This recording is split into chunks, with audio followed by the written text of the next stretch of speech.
నమస్తే అండి. Welcome back to Bharati world official. Last video మీరు అహోబిలం టెంపుల్ గురించి చూశారు కదండీ!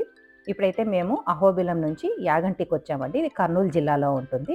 అహోబిలం నుంచి మాకు యాగంటికి రావడానికి 2 అవర్స్ జర్నీ అయితే టైం పట్టింది. ఈ యాగంటి టెంపుల్‌లో ఉమామహేశ్వరులు అయితే స్వామివారు ఉంటారు. కంపల్సరీ అండి టైం చూసుకొనైతే మనం ఈ గుడికైతే వెళ్ళాలి. ఎందుకంటే మనం ఇంకా 2, 3 ప్లేసులు చూసుకొని ఈ గుడికి వెళ్ళాలంటే టైం బట్టి క్లోజ్ అయిపోతుందనమాట. టైమింగ్స్ వచ్చేసి మార్నింగ్ 6 AM టు 1 PM వరకు ఉంటుంది. అలాగే మధ్యాహ్నం 3 PM నుంచి 8 వరకు ఉంటుంది. ఏదైనా స్పెషల్ అకేషన్ అంటే శివరాత్రులు ఇంకేదైనా జనాలు ఎక్కువ ఉండారు రష్‌ని బట్టి అయితే ఇంకొక 1 అవర్ అయితే పెంచుతారనమాట. సో, టైం అయితే తప్పకుండా ఫాలో అయ్యి వెళ్ళండి. ఎందుకంటే అంత దూరం వెళ్ళి మనము ఆ చుట్టూ ప్రదేశం అంతా చూడాలి అంటే మాత్రం టైం పట్టే ఓపెన్ ఉంటుంది టెంపుల్ కాబట్టి తప్పకుండా ఫాలో అయితే అవ్వండి. ఈ యాగంటి టెంపుల్ మనకి కర్నూలు జిల్లాలో ఉంటుంది. కర్నూలు జిల్లాలో బనగానపల్లి మండలంలో అయితే ఉంటుందండి. దీనికి మెయిన్ అయితే శివక్షేత్రం అనమాట. సహజ సిద్ధమైన కొండల మధ్య అద్భుతంగా ఉంటుందండి అసలు. కాకపోతే మాత్రం మార్చి, ఏప్రిల్, మే, జూన్‌లో అయితే రావద్దండి. అక్టోబర్, నవంబర్, డిసెంబర్, జనవరి, ఫిబ్రవరిలో వచ్చారంటే కొంచెం క్లైమేట్ బాగుంటుంది. చుట్టూ కొండలు కదా! మనకు నిలబడ్డానికైనా కూడా కొంచెం సేపు ఆడ కూర్చోవాలన్నా కూడా బాగా అనిపిస్తుంది. మేమైతే మంచి ఎండల్లో వచ్చాము. అసలు మామూలుగా లేదు వేడి మాత్రం అండి. ఇక్కడ ప్రధానంగా పూజించే దేవుడైతే శ్రీ ఉమామహేశ్వరులనమాట. శివుడు మరియు పార్వతి అమ్మవారు ఉంటారు. మేము అహోబిలం నుంచి ఇక్కడికి రావడానికి 2 అవర్స్ అయితే పట్టింది. బట్ ఆ టయానికే కొంచెం గుడి క్లోజ్ అయిపోతుంది అంటున్నారనేసి ఇంకా మేము ₹100 టికెట్ అయితే తీసుకొని వెళ్ళామండి. ఈ ₹100 టికెట్‌కి ఒక ప్రత్యేకత అయితే ఉంది. గర్భగుడి లోపలికి మనల్ని ఒక 5 మినిట్స్ వరకు నిలబెట్టిస్తారనమాట. అంటే మన చేతులతోనే ఆడ స్వామికి మనకు అభిషేకం లాంటివి చేయిస్తారు.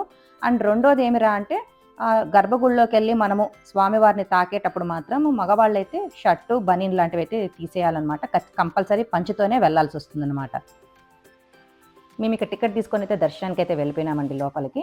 ఇంకా అక్కడి నుంచి మేము ఫోటోస్, వీడియోస్ లాంటివైతే తీయలేదు. కొంతమంది తీసుకుంటున్నారు గానీ, మాకెందుకో వద్దనిపిచ్చి ఫోనయితే సైలెంట్‌లో పెట్టుకొనైతే దర్శనానికైతే వెళ్ళిపోయినాము.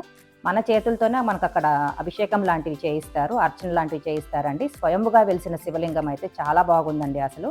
ఇక్కడ కనిపిస్తున్న కోనేరైతే కొండల మధ్య నుంచి నీళ్ళు ఎప్పుడూ వస్తూనే ఉంటాయంట. చాలా స్వచ్ఛంగా కనిపించిందండి అసలు.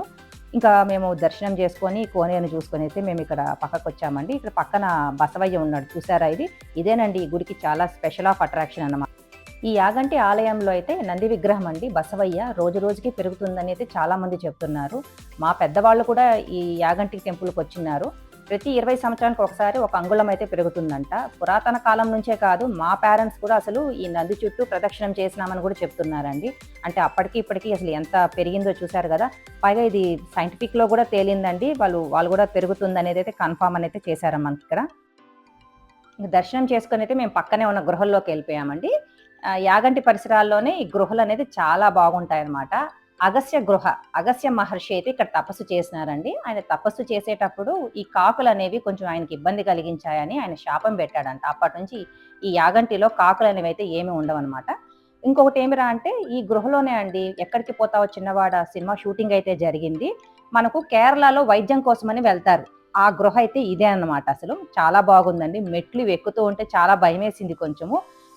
ఎండ గదా! దానికి తోడు కొంచెం స్లోగా అయితే ఎక్కినామంటే గృహ అయితే చాలా బాగుంటుంది. ఈ మెట్లెక్కి పైకెళ్ళామంటే మనకక్కడ వెంకటేశ్వర స్వామి దర్శనం అయితే చేసుకోవచ్చు. ఇవన్నీ చూడాల్సిన ప్లేసులండి. అసలు చాలా ముఖ్యమైన టెంపుల్స్. మనకు తెలియనివి ఎన్నో ఉండాయి. మనం తిరిగి చూడగలిగినంత వరకు తిరిగైతే చూసి మనం దర్శనం చేసుకుంటే అయితే చాలా మంచిది.